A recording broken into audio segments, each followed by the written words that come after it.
नया कॉन्सेप्ट है एकदम। हमने जो फॉरफिटेड किया है, हमने जो शेयर को क्या कर रखा है, जब्त कर रखा है।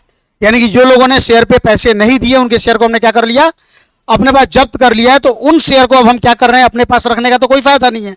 हम क्या कर रहे हैं, फिर से उन शेयर को हम क्या कर रहे हैं, मार्केट में री इशू करने जा रहे हैं। लेकिन दिमाग में हमेशा सेट रहना चाहिए कि री इशू कभी भी अब इंस्टॉलमेंट पे नहीं करेंगे, है कि नहीं है। री इशू हमेशा क्या करेंगे, लमसम बेसिस पे करेंगे, ठीक है ना। तो उसी के बारे में आप पढ़ लीजिएगा, सारा कॉन्सेप्ट क्लियर। क्या कह रहा है, it is the selling of share, या सेलिंग के बदले अगर मैं बात कर लूं यहां पे रीसेलिंग ऑफ शेयर, या नहीं री नहीं होगा, सही है, यहां सेलिंग होगा क्योंकि मैंने यहां पे कैंसिल्ड लिख रखा है। तो it is the selling of share that were cancelled by the company in event of forfeiture.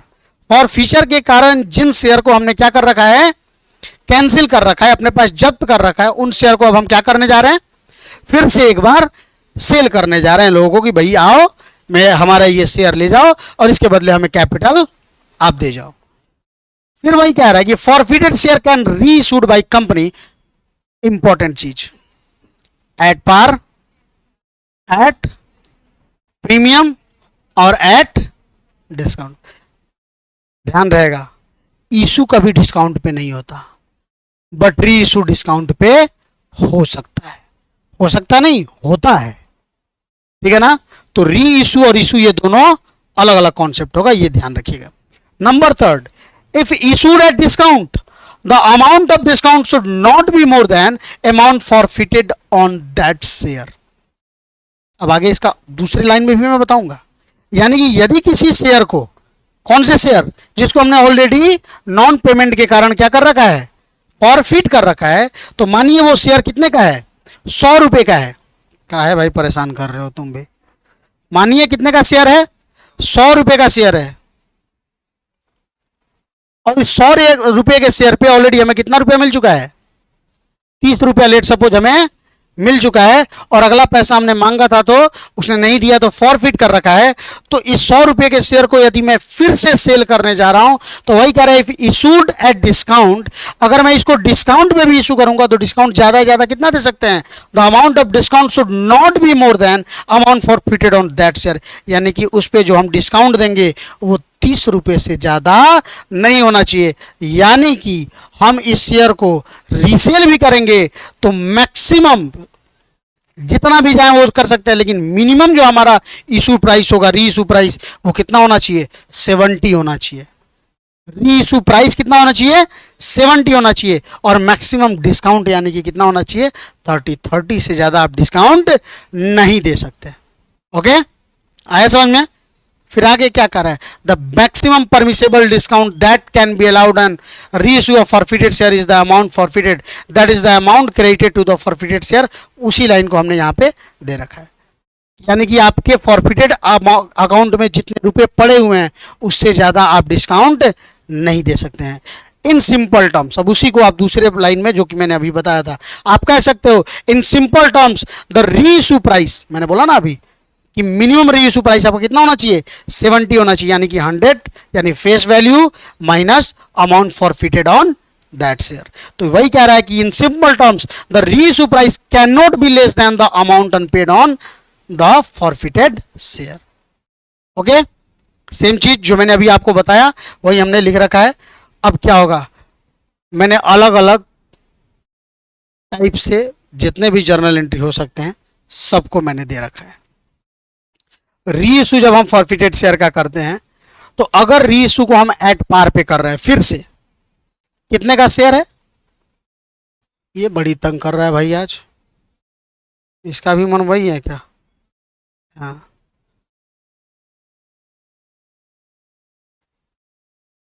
इससे काम करेगा, इससे काम नहीं करेगा।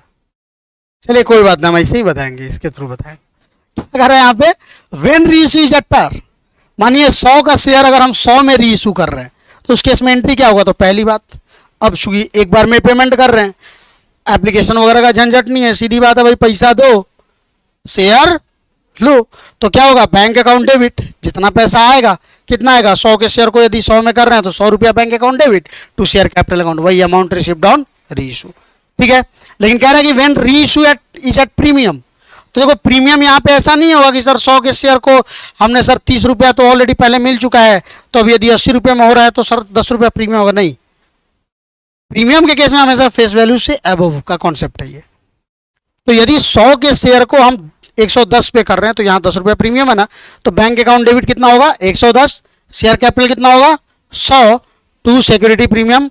अब देखिएगा इसके बारे में मैंने एक बार कॉन्सेप्ट आपको बताया था कि आप सिक्योरिटी प्रीमियम लिखो चाहे सिक्योरिटी प्रीमियम रिजर्व लिखो, दोनों में कोई अंतर नहीं है। एक्चुअल में क्या हुआ कि जब आप बैलेंस शीट में चलिएगा ना तो वहाँ पे गलती से उसने सिक्योरिटी प्रीमियम रिजर्व यूज कर रखा है, बाकी इसमें कोई दिक्कत नहीं है। तो आप लोग सिक्योरिटी प्रीमियम यूज करना। तो जो 100 रुपया हमारा हो जाएगा शेयर कैपिटल में और 10 रुपये कहाँ हो जाएगा हमारा सिक्योरिटी प्रीमियम में, ठीक है। फिर आगे क्या कर रहा है, लेकिन वेन शेयर को हम री इशू क्या कर रहे हैं डिस्काउंट पे कर रहे हैं, तो उस केस में डिस्काउंट तो आपको पता है ना, आप 100 के बदले अगर 90 रुपये आ रहे हैं तो 10 रुपये तो मेरा जा रहा है ना, वो 10 रुपये क्या होगा नॉमिनल अकाउंट में भाई क्या होता है डेबिट ही होगा, है कि नहीं, कि 100 के बदले 90 मिल रहा है। लेकिन यहाँ पे डिस्काउंट को डिस्काउंट ना करके मैंने क्या बोला था अभी कुछ देर पहले कि शेयर फॉरफिटेड अकाउंट से उस डिस्काउंट को एडजस्ट करते हैं। तो इसीलिए व्हेन री issue of share is at discount, तो बैंक अकाउंट डेबिट लाइक 100 का शेयर आप 90 में दे रहे हो तो 100 बैंक अकाउंट कितना हो जाएगा 90 हो जाएगा, फॉरफिटेड शेयर कितना हो जाएगा 10 रुपये डिस्काउंट दिया आपने 10 रुपया हो जाएगा, और टू शेयर कैपिटल कितने का जितना शेयर जाएगा उतना 100 हो जाएगा, ठीक है। कोई दिक्कत नहीं ना।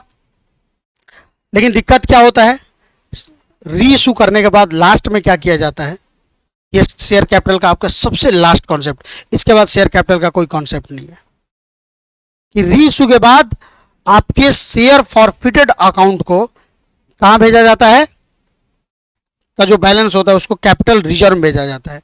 तो उसके लिए दो अलग अलग कॉन्सेप्ट्स हैं। एक तो है कि फुल रीइशू के केस में क्या होगा, तो फुल रीइशू के केस में जितना बच गया, जैसे ये वाला कॉन्सेप्ट था कि जैसे सर एक ही शेयर हमने क्या किया हुआ है, हमने एक ही शेयर क्या किया हुआ है, हमने फॉरफिट किया हुआ है। शेयर का प्राइस कितना है 100 रुपया है, उस पर 30 रुपया ऑलरेडी फॉरफिट हो चुका है, उसको हमने रीइशू कितने पे किया है डिस्काउंट पे किया है। तो सीधी बात है 100 का शेयर है, 30 रुपया हमारा फॉरफिटेड अकाउंट में है, 10 रुपये डिस्काउंट हुआ, 20 रुपये हम क्या करेंगे कैपिटल रिजर्व में हम ट्रांसफर कर देंगे, ठीक है ना। लेकिन यहां पे क्या होगा पार्शियल रीइशू के केस में फॉर्मूला हमें यूज करना पड़ेगा। तो यहां पे क्या होगा उसी चीज को कह रहा है कि accounting treatment of balance in forfeited share account. Full reissue के केस में क्या होगा हमारा फॉरफिटेड शेयर अकाउंट नहीं, फॉरफीचर अकाउंट होता है या शेयर फॉरफीचर अकाउंट होता है। अभी नहीं आ रहा है डोंट वरी, इसको फिर अभी रीस्टार्ट करना पड़ेगा। तो शेयर फॉरफीचर अकाउंट हो जाएगा और टू यानी जो 20 रुपया बचा है ना उसको हम कहाँ ट्रांसफर कर देंगे कैपिटल रिजर्व में। क्वेश्चन बनाइएगा, नहीं होगा तो एक और क्लास दे देंगे, उसके लिए कोई दिक्कत नहीं है, लेकिन एटलीस्ट बनाने के लिए मैं आपको उस तरीके से कर दूं इसलिए मैं बोल रहा हूँ, ठीक है ना। तो ये फुल रीइशू के केस में होता है कि यहाँ पे कोई हमें फॉर्मूला का यूज नहीं करना है, जितना हमारा बच गया फॉरफिटेड अकाउंट में उतनों को हम क्या करेंगे कैपिटल रिजर्व में डाल देंगे। लेकिन यदि वही केस आ जाता है किस चीज का पार्शियल रीइशू का, यानी कि क्या करें in this case the amount of forfeited share not reissued will remain in forfeited share, यानी कि वो शेयर जैसे 100 शेयर हमने फॉरफिट किया उसमें से 80 शेयर को अभी हम रीइशू नहीं कर रहे हैं, सिर्फ कितने को कर रहे हैं 20 शेयर को। तो जो अमाउंट ऑफ फॉरफिटेड शेयर है ना, जो अमाउंट ऑफ फॉरफीचर है उस फॉरफीचर में से 80 शेयर का वैल्यू फॉरफीचर अकाउंट में ही रहने देंगे, कब तक जब तक कि उसको हम रीइशू ना कर दें। वही कह रहा है in this case the amount of forfeited share not reissued will remain in forfeited share account till the time this share are reissued, मतलब जब तक कि उस शेयर को हम रीइशू नहीं करेंगे तब तक उसको कहाँ रहने देंगे उसी अकाउंट में ही रहने देंगे। लेकिन सिर्फ और सिर्फ कैपिटल रिजर्व में किसको ट्रांसफर करेंगे जिसको हमने री इशू कर दिया है। तो अब री इशू किया, आप मान के चलिए कि भाई तो 800 शेयर हम 800 हमारा फॉरफिटेड अमाउंट है और हमने टोटल कितना शेयर री इशू किया हुआ था, सॉरी टोटल कितना शेयर फॉरफिट किया था 100 शेयर पे 800 शेयर फॉरफीचर अकाउंट में है। अब 200 शेयर को हम सिर्फ क्या कर रहे हैं री इशू कर रहे हैं। तो उस केस में क्या होगा टोटल अमाउंट ऑफ फॉरफिटेड तो कितना हो जाएगा 800 divide by number of share forfeited कितना 100, 800 रुपया था ना, 100 शेयर को फॉरफिट किया था तो 800 डिवाइडेड बाई 100 और कितना 800 डिवाइड बाई 100 और मानिए हमने 20 शेयर को क्या कर रहे हैं हम री इशू कर रहे हैं, तो वहाँ पे नंबर ऑफ शेयर जितना भी फॉरफिटेड होगा मल्टीप्लाई करके डिस्काउंट ऑन री इशू जो भी होगा उसको हम कर देंगे, जो आएगा उसी अमाउंट को हम सिर्फ क्या करेंगे, करेंगे। ठीक है ना, ये और नहीं है समझ में? कहने का मतलब कि भाई इसका हक कितना है, एक मिनट रुक जाइए, समझा ही दे रहा हूं।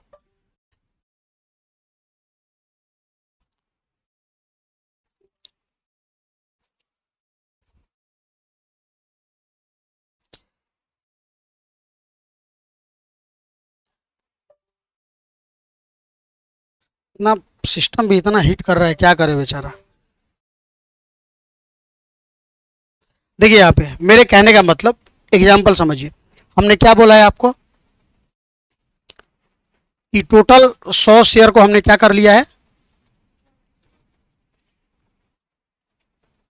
हमने टोटल कितने शेयर को फॉरफिट किया, 100 शेयर को। समझ लीजिएगा, इस 100 शेयर पे हमारा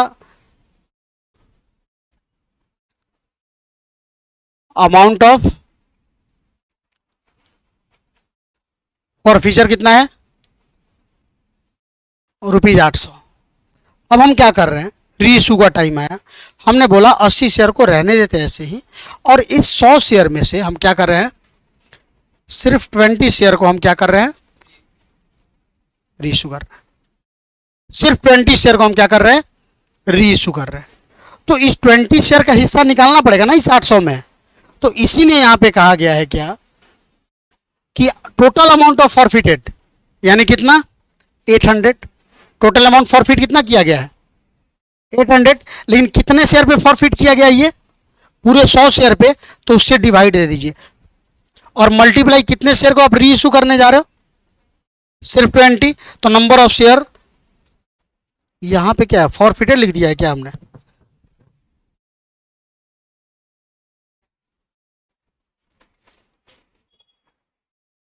नंबर ऑफ शेयर री इशू से हमें क्या कर देना है, मल्टीप्लाई कर देना है। और उसके बाद मान के चलिए यदि उस शेयर को हम डिस्काउंट पे इशू किए हैं, यदि उस शेयर को हमने क्या किया है, डिस्काउंट पे, मानिए कि हमने उस शेयर को इतने रुपए में इशू किया था जिससे कि हमें क्या हो सके,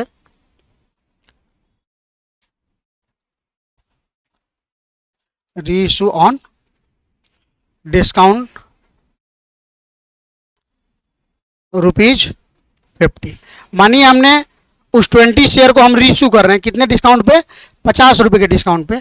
तो उस केस में क्या होगा, तो यहाँ पे 20 शेयर का पूरा शेयर निकल जाएगा और उसमें से क्या कर देंगे, जो हमने डिस्काउंट दिया हुआ है, डिस्काउंट ऑन री इशू, उसको हम क्या कर देंगे, घटा देंगे। कितना रुपया बच गया, अब जरा देखिए यहाँ पे 160 माइनस 50 बराबर कितना हो गया, यानी कि इस केस में हम ऐसा नहीं कि 800 में से सीधे 50 घटाकर और 750 रुपये कैपिटल रिजर्व में डालेंगे, नहीं, हम सिर्फ कितना रुपया डालेंगे कैपिटल रिजर्व में, सिर्फ 110 रुपया, क्योंकि बाकी हिस्सा उनका है जिनका शेयर अभी हमने री इशू नहीं किया हुआ है। आया समझ में? अब यही कॉन्सेप्ट है। इसके बाद आपका पूरा का पूरा ये चैप्टर एकदम कंप्लीट हो गया। इस चैप्टर में अब कुछ भी नहीं है। तो आप इस चैप्टर से रिलेटेड सारे क्वेश्चंस आप बनाइए। आपको ये नोट्स या तो आज रात में 11-12 बजे करीब में ग्रुप में मिलेगा, या कल रात को 11-12 बजे करीब में मिलेगा, क्योंकि मैं जाता हूँ तो 7-8 बजे से पहले सिस्टम पे बैठने का मौका नहीं मिला। सर आज का आज जाएगा।